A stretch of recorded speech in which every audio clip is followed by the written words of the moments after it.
¿Te has preguntado alguna vez dónde estarías cuando recibieras una noticia muy importante para tu carrera literaria? Quizá te imaginas en un café bohemio de París o frente a una hilera de libros antiguos en una biblioteca silenciosa con una luz dorada bañando tu mesa de trabajo. Pues la realidad puede ser bastante menos glamurosa y bastante más humana. Yo estaba en el baño. Sí, tal cual.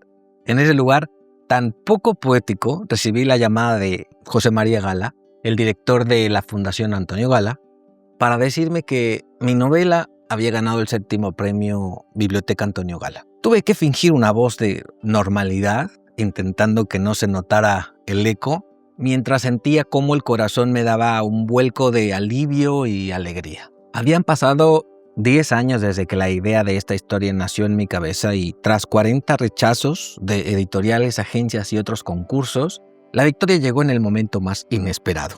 Hoy voy a contarte cómo una idea que empezó en 2016 sobrevivió a una década de dudas, mudanzas y transformaciones hasta convertirse en la novela que se publicará este septiembre de 2026. Esa llamada no solo fue el anuncio de un premio, fue el cierre de un círculo perfecto que empezó hace 15 años. Ganar este premio se siente literalmente como volver a casa. Ver el nombre de José María Gala, sobrino de Antonio Gala, en el identificador de mi teléfono, me llenó de una alegría genuina porque nos conocemos desde 2009, cuando crucé el Atlántico desde México para ser residente de la Fundación Antonio Gala. Aquella experiencia me cambió la vida. Fue la primera vez que alguien, y nada menos que el propio Antonio Gala, creyó en mi talento y me dio el impulso necesario para entender que mi relación con la literatura era algo mucho más serio e intenso de lo que yo me atrevía a admitir. Volver a ser reconocido por esa misma institución en 2025, justo cuando se cumplían 15 años de mi llegada a España, me hizo sentir que a pesar de las vueltas del destino, sigo en el camino correcto. Ganar el premio que lleva el nombre de mi mentor es en el fondo una forma de decirle: mira, Antonio, no me rendí. La literatura sigue siendo mi forma de estar en el mundo. A menudo pensamos que el éxito literario es una línea recta, pero es más bien un laberinto lleno de callejones sin salida. Cuando envié mi novela a este concurso, lo hice con la inercia del que ya está acostumbrado al no. Llevaba acumulados unos 40 rechazos de todo tipo. Editores que no contestaban, agencias que me decían que mi novela no era su onda, o que ya representaban a muchos autores, y otros concursos donde mi obra pasaba sin pena ni gloria. Esos 40 portazos no son solo números, son 40 momentos de duda, de mirarte al espejo y preguntarte si realmente tienes algo que decir o si solo estás llenando hojas en blanco por puro capricho.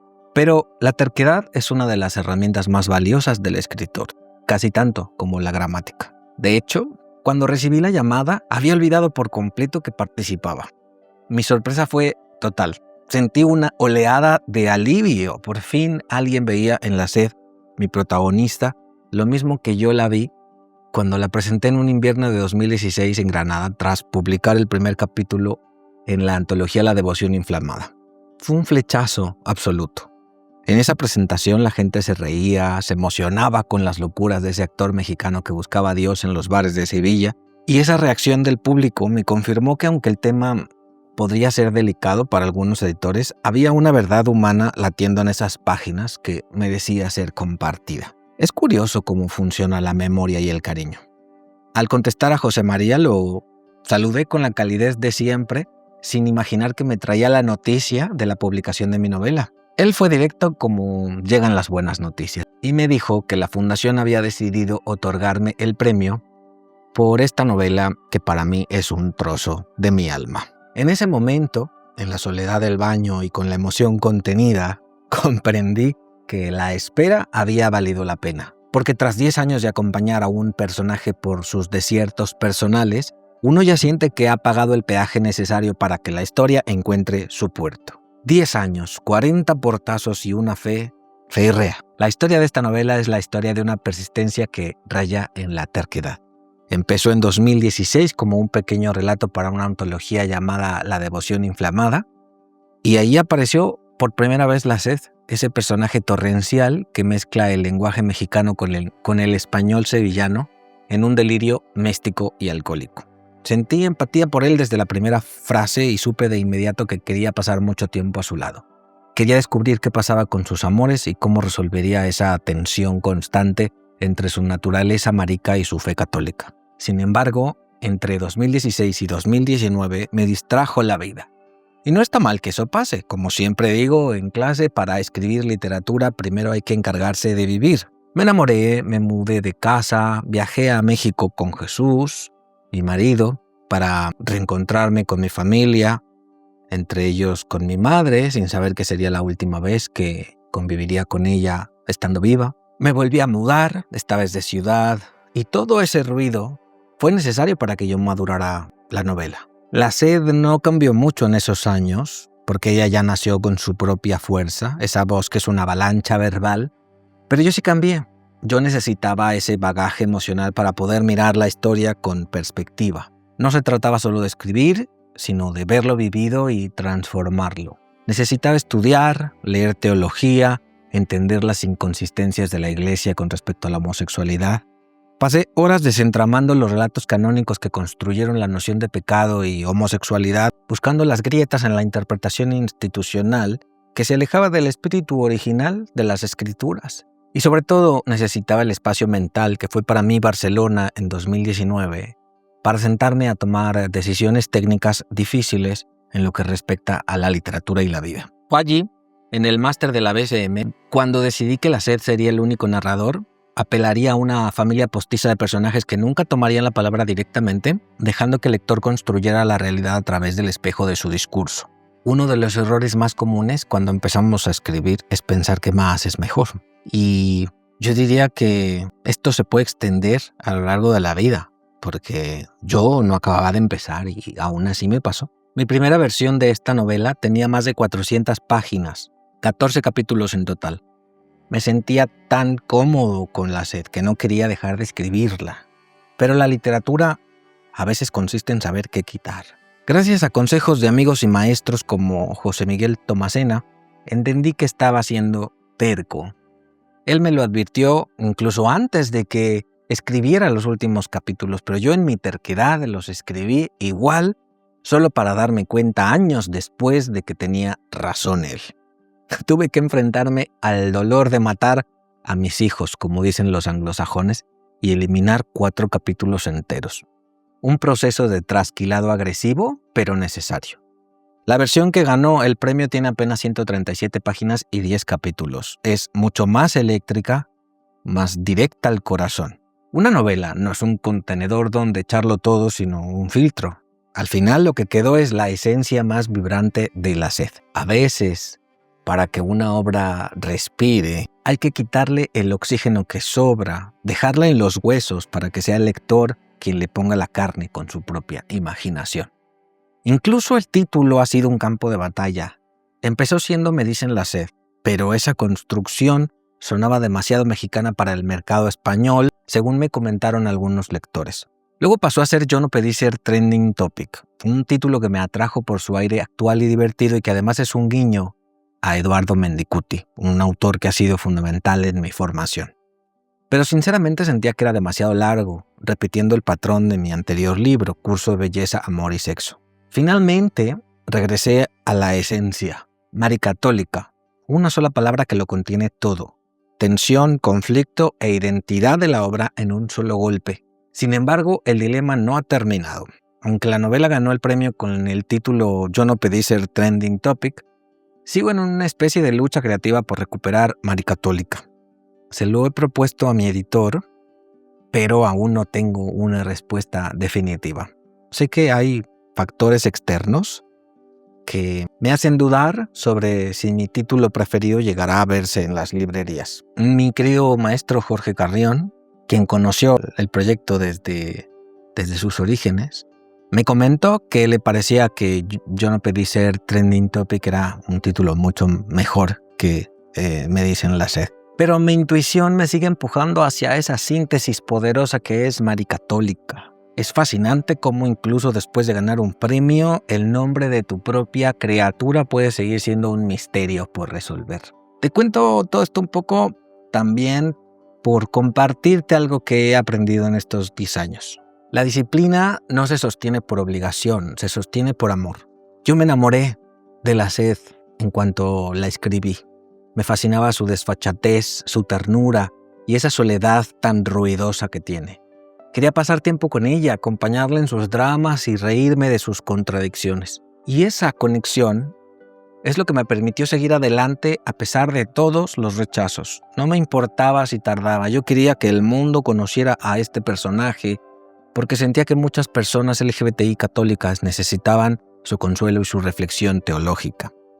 Por eso mi consejo pedagógico de hoy para cualquier escritor es que te preguntes, ¿realmente amas a tus personajes? Si no estás dispuesto a pasar una década de tu vida a su lado, quizás no sean los personajes adecuados para una novela. Escribir es un compromiso a largo plazo, casi como un matrimonio. Habrá días de pasión y días de querer tirarlo todo por la borda. Pero si en el fondo hay un interés genuino por descubrir qué tienen que decir, la obra acabará encontrando su camino. No escribas por un premio, no escribas por un contrato. Escribe porque no soportarías que ese personaje se quede encerrado en tu cabeza sin que nadie lo escuche. La relación con un personaje es vital. A mí me separó de La Sed el hecho de que me permití llevarla a vivir todas las cosas que creí necesarias. La acompañé hasta un punto en que creció y evolucionó y en ese momento supe que mi trabajo de acompañamiento se había acabado. Si consigues sentir eso, no habrá fuerza en el mundo que te impida terminar tu novela. Enamórate de tus personajes, diviértete con ellos y llora con ellos. Solo así la escritura dejará de ser una carga para convertirse en una de las experiencias más gratificantes de la vida. Hay una carambola del destino que me vuela la cabeza. Esta novela premiada se publicará en la editorial Berenice, el mismo sello donde publiqué mi anterior libro hace 10 años, Curso de Belleza, Amor y Sexo. Es como si el tiempo se hubiera plegado sobre sí mismo. Aquella vez, en 2015, gané el Premio Andalucía Joven de Narrativa y la obra salió en 2016. Ahora, una década después, vuelvo a la misma editorial de la mano de la Fundación Antonio Gala. Estas casualidades me recuerdan que la carrera de un escritor no es una carrera de velocidad, sino de resistencia. Este premio es sobre todo un bálsamo.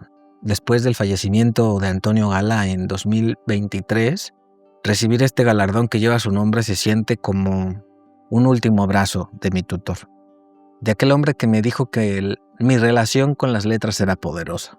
Siento que he cumplido con una promesa silente que le hice en 2009, cuando llegué a Córdoba por primera vez. Y ahora lo que más deseo es que tú también puedas formar parte de este viaje cuando el libro llegue a las librerías en septiembre de 2026. A lo largo de 8 videos te iré desgranando cómo construí esta voz única, cómo investigué los textos bíblicos, y cómo logré que una historia tan personal se convirtiera en una obra que aspira a llegar a un público amplio. No hay secretos mágicos para escribir una novela. Solo hay pasión, una buena dosis de terquedad y la capacidad de reírse de uno mismo incluso cuando te pillan recibiendo la noticia más importante en el lugar menos apropiado. Lo relevante es que la historia esté allí, latiendo, esperando su momento para salir a la luz. Te aseguro que cuando ese momento llega, todo el silencio y todos los rechazos previos se olvidan en un segundo. La paciencia no es la espera pasiva, es la actividad constante de seguir puliendo el diamante hasta que brilla por sí solo. Si te ha gustado conocerlas entre días de mi proceso creativo y quieres acompañarme en este lanzamiento de mi nueva novela, suscríbete al canal, dale me gusta y comparte. Así me ayudarás a que este contenido llegue a más escritores que como tú y como yo están en la lucha por contar su propia historia. Esta nueva novela que publico en septiembre de 2026 bajo el sello de Berenice es la prueba viviente de que las historias, siempre que sean buenas, encuentran su puerto. No importa cuánto tardes, lo que importa es que no dejes de intentarlo. Recuerda que el camino es largo, pero no tienes por qué recorrerlo solo. Un abrazo literario y nos leemos pronto. Ok, son las 8:00 de la mañana. Finalmente llegué, estoy en Córdoba y lo que está atrás de mí es la ciudad. Está bastante lindo. Aquí amanece apenas a estas horas. Yo estoy a punto de dormir. Échenle un vistazo a mi habitación. Se ve bastante oscuro. Ahora olvídenlo, mejor luego se los presumo, está bastante oscuro. Ya me quiero dormir, tuve un viaje muy largo. No quería dejar de grabar esta bitácora. Un saludo a todos. No dejen de checar el blog. Ahí les escribo de todo un poco. Saludos a los amigos y la familia. Chao. Vean.